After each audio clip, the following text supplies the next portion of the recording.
Hi, I'm just on the way out, so I thought I'd take you with me today. One of the things that I noticed that's coming up soon is that Oprah is having a 60s day on one of her forthcoming shows. That set me thinking about the period of time that was known as the decade of peace, love and harmony, or was it really? I mean, after all, it was a period when we had the Vietnam War and where we were taught that Russia had the bomb and that they were the enemy. We also saw John F. Kennedy move into the White House in 1961. He had that famous speech, "Ask not what your country can do for you, but what you can do for your country." President Kennedy, unfortunately, was then assassinated in Dallas, in Texas, in November 22nd, 1963. It was also a time of the space race, and anybody who was alive at that time will know what that meant. Basically, the Soviets became the first people to send a man to space, and the Americans then decided they needed one too. So that event actually happened on May the 5th, 1961, when Alan Shepard was sent on Freedom 7 to space. And on May the 25th, 1961, Kennedy actually made that speech where he said he wanted to put a man on the moon before the decade was over. So that's what happened, and then in the US actually won that space race with Apollo 11.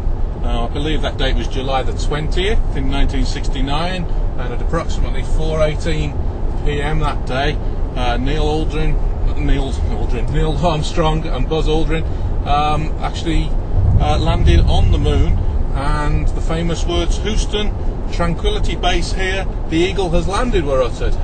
Neil Armstrong after that then became obviously the first man to put foot on the moon, and that was a big event in our household the day. I was only young, but I can still remember everybody sitting around the TV in the UK, because that's where we were at the time, and everybody was enthralled by these pictures that were coming back. And it was then that Neil Armstrong actually uttered, one small step for man, one giant leap for mankind. So was this the event of the century?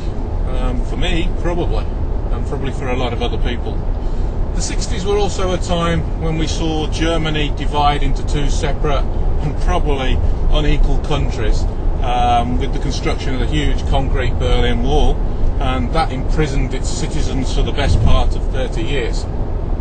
After that, we had the civil rights movement with Martin Luther King, when he made the memorable speech, "I have a dream." Avoid something on the road there so you don't get too bumped.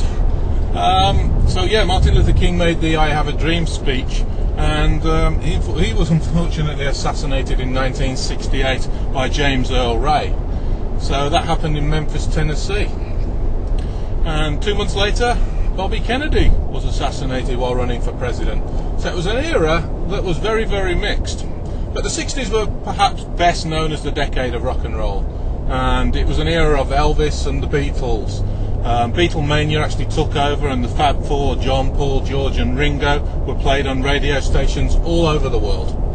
They were literally everywhere, and they were seen on the Ed Sullivan Show, which was a big deal at the time in the US, and they performed concerts that sold out in minutes. That sparked the British invasion. Yeah.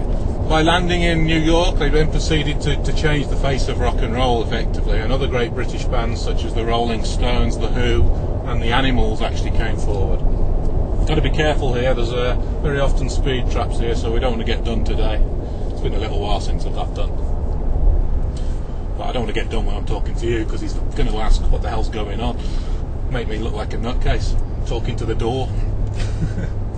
Anyway, it was also a time of Woodstock, and nearly 500,000 people went over to a 600-acre farm in New York for the Woodstock Festival, and many top rock musicians were there, and it lasted 3 days, which was basically a weekend of music, love and peace and rock and roll. So it was also a decade where women started wearing miniskirts, and you look back on those pictures now and you think, what the hell were these people on? But that's the way it was. People were wearing miniskirts, leather boots and fake eyelashes. Men wore paisley shirts, believe it or not. They also had velvet trousers. I don't know who on earth would wear velvet trousers, but there you go. And they also had high-collared Regency jackets. Men also began to wear their hair long, and they had pants or trousers, depending on where you're from, with flares. Bit of a weird time, really. Also, in the entertainment industry, we saw Marilyn Monroe die suddenly, under a murky cloud of suspicion, I might add. Her death was officially ruled as suicide, but you know, Monroe was one of the few, certainly the biggest of the Hollywood bombshells at the time. But her connection to the Kennedys added to her mystique and her popularity both then and now since her death. Johnny Carson began a 30-year run on TV as the host of the Tonight Show, and baseball was officially America's pastime. The major sport in the country was baseball, and the whole nation became gripped with excitement as Mickey Mantle and Roger Maris competed against each other in an effort to break Babe Ruth's home run record. And Roger Maris actually did it when he got 61 home runs in 1961. That's a record that basically has stood till 1998 when Mark McGuire overtook it. Also, with hardly anybody paying attention, hard to believe today, but the first Super Bowl was played in 1967 with the Green Bay Packers and the Kansas City Chiefs, and the Packers won. It was actually a decade in which my UK football team, Wolverhampton Wanderers, actually won something. They won the FA Cup in 1960, and that really is pretty much the last thing they've ever won. The 1960s were also the era, believe it or not, of the first ever handheld calculator, which was invented in 1967 by Texas Instruments. If you wanted one, the cost was a mere $2,500 a piece. And we'll come back to the price of stuff in a little while. The first cash dispensing machine was installed by the First Philadelphia Bank in 1968, and a gallon of gas would have actually set you back 25 cents, while a first class stamp was just 4 cents. A movie ticket would have been 50 cents, and the price of a popcorn to go with that would have been 20 cents. A colour TV was very much seen as a luxury at the time. That would have set you back $400, and a refrigerator, which really was a luxury. I mean, not many people had refrigerators back in the 60s, so just count your blessings about today that, you know, pretty much everybody's got one. Anyway, a refrigerator would have been $500. The median family income back then, at the start of the 60s, was $5,315, and back then you could buy a home for around about $12,700. And it looks like we've got stuck behind a car that's actually broke down now. Absolutely typical. Never mind. So, where was I? Oh yeah, I was talking about the price of a new home being $12,700. A Volkswagen Beetle, if you wanted one, would have set you back $1,769, and if you fancied a Ford Mustang, the two-door hardtop, that would have been a mere $2,368. Of course, that was big money then. Also, a can of Coke did not exist in 1962. A bottle was the actual way that people drank Coke back then, and a bottle of Coke would have cost you 10 cents for 6 ounces, roughly speaking. And today, you know, a can of Coke contains 12 ounces, and you know what the price of a can of Coke is today. Which brings me to the point of why I've taken you out today. I want to take you and show you a hotel. And I'm going to show you what a hotel looked like in the 60s. And it's really not changed much. So I'm just about to turn into the hotel. And I might show you a couple more as well.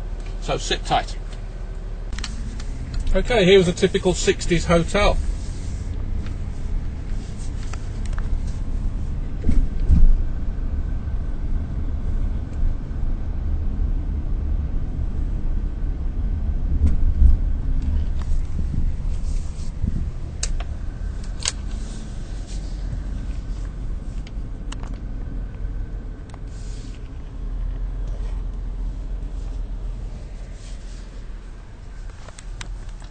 All I could really say is, what's changed?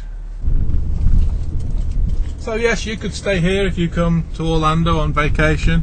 You'd probably get a room here fairly cheaply, maybe about $30 to $60, somewhere in that price range. You certainly wouldn't want to be paying much more than that.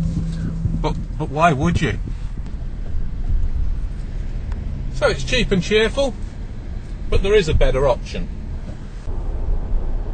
And that better option is a vacation home. And I'm now going to take you to a community where there are vacation homes.